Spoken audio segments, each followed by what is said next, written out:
So guys, part की starting वहीं से होती है जहाँ पर प्रीवियस पार्ट फिनिश हुआ था।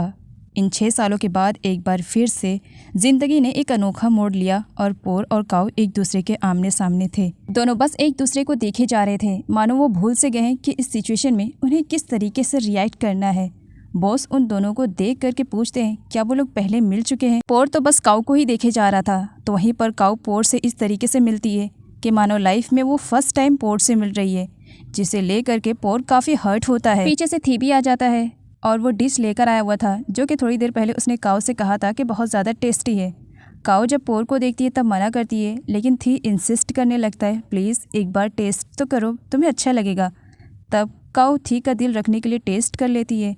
पोर जो कहीं ना कहीं अब भी काऊ के लिए फीलिंग्स रखता है, काऊ के साथ किसी और बॉय को देख करके उसकी जेलसी का लेवल बढ़ जाता है। इसी वजह से वो अपने दोस्त से कहता है कि लास्ट मोमेंट पर मेरा माइंड चेंज हो गया है, मुझे लंच नहीं करना है, कहकर गुस्से में वहाँ से चला जाता है। प्यून भी पोर को देख लेती है। वो काऊ से पूछती है, काऊ उसे बताती है कि उसने बॉस के सामने पोर से अजनबियों की तरह बात की है, इसके बारे में बॉस को वो ना बताए। और इधर पैट को दिखाया जाता है अपनी वाइफ के जेल में होने का भरपूर फ़ायदा उठा रहा था और आए दिन नई लड़कियों के साथ उसका घूमना फिरना हो रहा था। इधर पोर काऊ और थी के बारे में सोच करके परेशान हो रहा था। उसको लग रहा था कि पोर उसकी लाइफ से क्या गया। काऊ ने तो अपनी ज़िंदगी में लड़कों की लाइन लगा दी है, इसी वजह से वो किसी के पास कॉल करता है। सीन यहीं पर कट होता है। आगे काऊ के पास बॉस के कैबिन से फ़ोन आता है, जहाँ पर उसे बॉस के कैबिन में बुलाया जाता है। काऊ डर रही थी, तो वहीं पर प्यून उसे समझाती है, फिक्र मत करो, हिम्मत से काम लो, सब कुछ ठीक हो जाएगा, और वैसे भी तुमने कुछ गलत तो नहीं किया। काऊ डरते हुए अपने बॉस के कैबिन में जाती है, जहाँ पर पोर को देख करके वो टोटली शॉक्ड हो जाती है और यहाँ पर उसे सच्चाई के बारे में मालूम पड़ता है कि पोर उस कंपनी का बॉस निकला। काऊ डर रही थी, तो वहीं पर पोर काऊ की एक मिसअंडरस्टैंडिंग को पकड़ लेता है, और वो थी काऊ के सीवी के अंदर थोड़े से चेंजेस जो कि काऊ ने करवाए थे जॉब को पाने के लिए। अब पोर काऊ की इस गलती को पकड़ करके अपने पास्ट वाली भी भड़ास निकालता है और प्रेजेंट में जो उसने थी के साथ काऊ को देखा था, ये सब भड़ास भी निकालता है और यहाँ पर काऊ पर इल्ज़ाम लगाता है कि उसने कंपनी के साथ फ्रॉड किया है, इसी वजह से उसे रिज़ाइन देना पड़ेगा। अगर उसने रिज़ाइन देने में ज़रा सी देरी की तो पोर उसे कंपनी से फायर कर देगा। काऊ का बॉस जब उसके फीवर में बोलना चाह रहा था तब पोर उसे चुप करा देता है। काऊ समझ चुकी थी, इसी वजह से वो रिज़ाइन देने के लिए तैयार हो जाती है। बाहर आने के बाद वो बहुत बुरी तरीके से रोती है। एक यही जॉब तो उसके लिए थोड़ी सी उम्मीद की किरण बनी थी, जिससे वो अपनी ग्रैंड मदर का इलाज करवा सके, और ये जॉब भी उसके हाथ से जा ही रही थी। वो अपना पूरा सामान पैक करती है और अपने रिज़ाइनिंग लेटर के बारे में वो प्यून को भी बताती है। प्यून भड़क पड़ती है, उस पोर की हिम्मत कैसे हुई, भले वो बॉस है लेकिन वो तुम्हारे साथ गलत कर रहा है, मैं जा रही हूँ बात करने के लिए। लेकिन सामने से पोर आ जाता है। प्यून चुप हो जाती है। पोर काऊ से कहता है कि उसे काऊ से कुछ इंपॉर्टेंट बात करनी है और इस बार वो अपने बॉस के नहीं बल्कि पोर के कैबिन में आएगी। काऊ पोर के कैबिन में जाती है और पोर के कुछ बोलने से पहले ही काऊ बोल पड़ती है, मुझे मालूम है इस कंपनी को मुझे छोड़ना है, तुम्हारे फायर करने से पहले ही मैं रिज़ाइनिंग लेटर दे दूंगी और ऑलरेडी मैंने अपना सामान पूरी तरीके से पैक कर लिया है। जिस पर पोर कहता है, तुम अभी भी नहीं बदली हो, वैसी की वैसी हो, वैसे भी तुम जैसी लड़कियां मेरी ज़िंदगी में बहुत सारी आई हैं और चली भी गई हैं। वैसे तुम्हारा इन सब में थोड़ा डिफरेंट रोल है, क्योंकि तुम तो दिलों को तोड़ना जानती हो और किस तरीके से किसको यूज़ करना है और अपने यूज़ के बाद उसे फेंक देना है, ये तो तुमने बखूबी सीख लिया है। और वैसे भी तुम्हारी लाइफ में लड़कों की कमी कहाँ है। काऊ को बहुत ही ज़्यादा बुरा लगता है पोर इस तरीके से उससे बात करता है। वो पोर को उसका नाम लेकर के चुप होने के लिए कहती है, जिस पर पोर कहता है, दोबारा मुझे पोर मत कहना, तुम्हारा बॉस हूँ, और वैसे भी न तुमने रिज़ाइनिंग लेटर दिया है और मैंने ना ही तुम्हें अभी फायर किया है। एंड यहाँ पर पोर को दिखाया जाता है जो थोड़ी देर पहले काऊ को कंपनी से फायर करने के बारे में कह रहा था, तो अब यहीं पर वो काऊ को अपनी पर्सनल सेक्रेटरी के लिए हायर कर लेता है। काऊ बिल्कुल भी पोर के मकसद को समझ नहीं पा रही थी। वो इन सब के बारे में अपनी फ्रेंड प्यून को बताती है। प्यून भी शौक में थी, थोड़ी देर पहले जो बंदा तुम्हें कंपनी से फायर करने के लिए कह रहा था अब तुम्हें अपनी पर्सनल सेक्रेटरी बना रहा है। काऊ यहाँ पर प्यून से कहती है कि आज जो कुछ भी हुआ है इन सब के बारे में वो घर पर किसी को ना बताए, इवन ग्रैंड मदर को भी। काऊ और प्यून जब घर पहुँचते हैं तब ग्रैंड मदर काऊ से उसकी जॉब के बारे में पूछती है, जिस पर प्यून कहती है कि काऊ को बहुत अच्छी जॉब लगी है और बहुत जल्द वो आपका अच्छे से इलाज करवा पाएगी। काऊ ग्रैंड मदर को सच्चाई के बारे में बिल्कुल भी नहीं बताती है कि वो पोर की कंपनी में उसकी सेक्रेटरी बनकर काम कर रही है। कई सालों के बाद पोर अपनी सिस्टर मानी से मिलने के लिए आता है। मानी पोर से रिक्वेस्ट करती है कि वो अपनी बेटी से मिलना चाह रही है। उसका हस्बैंड पैट कभी भी उसे अपनी बेटी से मिलाने के लिए नहीं लेकर आया, जिस पर पोर कहता है तुम फिक्र मत करो, मैं स्वीटी को ज़रूर लेकर आऊँगा। आगे वो अपने लॉयर से बात करता है, जहाँ पर मालूम पड़ता है कि मानी की सज़ा बस कुछ ही दिनों में कंप्लीट हो जाएगी, उसके बाद वो जेल से बाहर आ जाएगी। इस बीच पोर बहुत ही अच्छी तरीके से स्वीटी का ख्याल रखता है, इवन उसे पांडास की स्टोरी भी सुनाता है और उसके साथ खूब फन करता है। तो वहीं पर पैट जो नशे में धुत होकर के घर वापस आता है और स्वीटी पर काफ़ी चिल्लाता भी है। तो वहीं पर पोर उसे समझाने की कोशिश करता है कि स्वीटी उसकी खुद की बेटी है, तो वो स्वीटी के साथ ज़रा अच्छा बर्ताव करे, लेकिन पैट कहाँ किसी की सुनने वाला। पैट तो इस तरीके से रिएक्ट करता है मानो उसकी वाइफ के जाने के बाद वो पूरी तरीके से सदमे में डूब गया है और इसी वजह से उसने शराब का सहारा लिया। पोर ने काओ को पर्सनल सेक्रेटरी इस वजह से हायर किया क्योंकि उसका अपना खुद का कुछ मकसद है, वो काओ को परेशान करना चाह रहा है। आगे काओ को दिखाया जाता है जब वो कैबिन में काम कर रही थी जो कि पोर ने कहा था, तब वहाँ पर पोर आ जाता है और काओ को फाइल्स लाने के लिए कहता है जो कि 9th फ्लोर पर थी और इस वक्त लिफ्ट भी ख़राब थी, लिफ्ट रिपेयरिंग के लिए हो रही थी। तो इसी वजह से काओ को परेशान करने के लिए उसे 9th फ्लोर पर भेजता है, जो कि फ़ाइल ज़रूरी भी नहीं थी।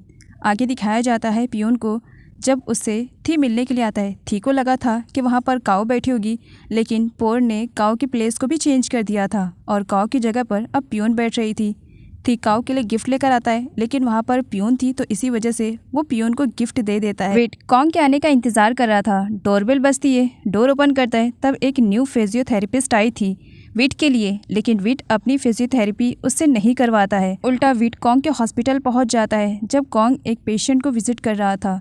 विट कॉन्ग से कहता है कि मुझे अपना ट्रीटमेंट तुमसे करवाना है, ना कि किसी और से। मैंने तुम्हें हायर किया है और तुमसे ही करवा कर रहूँगा। कॉन्ग मना कर रहा था। विट कॉन्ग को चैलेंज करता है कि मेरा ट्रीटमेंट मैं तुमसे ही करवा कर रहूँगा, तो कॉन्ग भी उसके चैलेंज को एक्सेप्ट करता है कि मैं नहीं करूँगा किसी भी कंडीशन में। इधर बेचारी काऊ फाइल्स ला करके परेशान हो चुकी थी।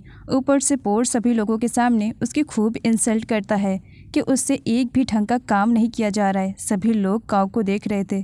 काऊ को काफ़ी बुरा लग रहा था, तो वहीं पर पोर उसके बहते हुए आंसू को देखता है और उसकी खूब इंसल्ट करता है। इवन गुस्से में तो वो उसे कैबिन से बाहर होने के लिए भी कह देता है। बाद में वो शांति से बैठा हुआ था। काऊ दूसरी फाइल्स लेकर आती है, तब पोर उसे ईयर के हिसाब से फ़ाइल देने के लिए कहता है। फ़ाइल बहुत ज़्यादा थी तो इसी वजह से गिर जाती है। काऊ किसी तरीके से उन फाइल्स को हैंडल कर रही थी और पीछे से पोर काऊ की सिचुएशन को देख करके स्माइल कर रहा था कि ये तो अभी शुरुआत है। बेचारी काऊ पोर का दिया हुआ काम फटाफट करने की कोशिश कर रही थी, तो ऊपर से पोर एक बार फिर से उसके पास कॉल करता है और उससे कहता है कि बाहर जो फाइल्स रखी हुई है न्यू क्लाइंट्स की, वो उसे उसके कैबिन में लेकर के आ जाए और वो भी फटाफट काम को भी कंप्लीट करे। बेचारी काऊ पोर इतना ज़्यादा परेशान कर रहा था कि काऊ अपने सर पर हाथ रख लेती है, लेकिन उस जॉब को कंटिन्यू करना था क्योंकि उसे पैसों की ज़रूरत थी। इसी वजह से वो फ़ाइल लेकर के जा रही थी, लेकिन फ़ाइल अचानक से गिर जाती है। वहाँ पर थी भी आ जाता है। थी काऊ की हेल्प कर रहा था। फ़ाइल की पिन चुभने की वजह से काऊ के फिंगर से ब्लड निकलने लगता है, तब थी उसकी केयरिंग कर रहा था और अनफॉर्चुनेटली पोर तभी अपने कैबिन से बाहर निकलता है और उन दोनों को एक बार फिर से वो साथ में देख लेता है, जिसकी वजह से उसकी पूरी बॉडी में आग लग जाती है और पोर से मिलने के लिए उसकी कंपनी आती है, जहाँ पर वो काऊ को देखती है। वो पोर से इस वजह से मिलने के लिए आई थी क्योंकि वो पोर के साथ शॉपिंग और लंच करना चाह रही थी। तो वहीं पर काऊ को देख करके वो उससे पानी का ग्लास मांगती है। काऊ के हाथ से पानी का ग्लास गलती से छूट जाता है और ओन की हील पे जा कर के गिर जाता है। ओन जो कि अमीर फैमिली से बिलोंग करती थी, इसी वजह से वो काऊ की काफ़ी इंसल्ट करती है। इवन काऊ से वो अपनी हील्स भी साफ करवाती है। ये सब कुछ देख करके पोर को अच्छा तो नहीं लग रहा था, इसी वजह से वो ओन को लेकर के वहाँ से चला जाता है। बेचारी काऊ बहुत ज़्यादा रो रही थी कि इस जॉब के लिए उसे ये सब कुछ करना पड़ेगा, उसने लाइफ में कभी नहीं सोचा था। इधर पोर ओन को लिफ्ट तक ड्रॉप करता है और फ़ोन का बहाना बना करके वो काऊ को देखने के लिए आता है कि काऊ ठीक तो है, लेकिन एक बार फिर से वो काऊ को थी के साथ देख लेता है, जिसकी वजह से पोर काफ़ी गुस्से में आ जाता है। इसी वजह से वो काऊ के पास जाता है और उसे काम कंटिन्यू करने के लिए कहता है, जिस पर काऊ कहती है कि ये लंच टाइम हो गया है और लंच टाइम में कोई भी एम्प्लॉय काम नहीं करता है। तो वो थी को लेकर के वहाँ से चली जाती है कि चलो हम लोग लंच करने के लिए चलते हैं। पोर को और भी ज़्यादा बुरा लगता है। थी और काओ जब दोनों लंच कर रहे थे तब बातों ही बातों में थी काओ के बारे में जानना चाह रहा था, क्या उसकी लाइफ में सब कुछ ठीक है। काओ झूठ बोल देती है।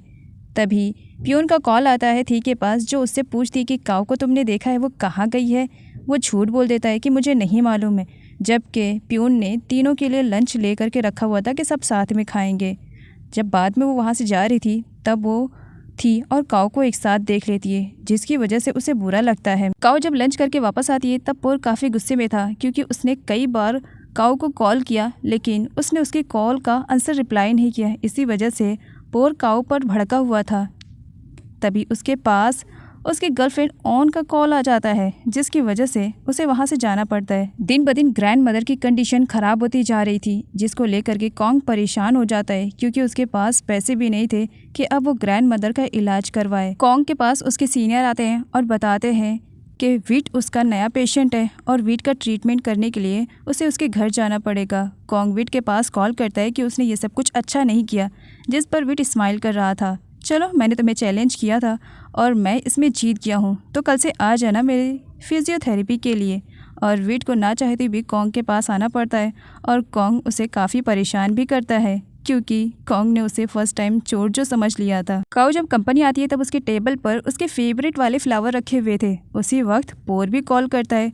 वो काओ से पूछता है कि क्या उसका दिया हुआ गिफ्ट उसे पसंद आया है, जिस पर काओ कहती है कि वो इस तरीके के घटिया गिफ्ट उसे न दे।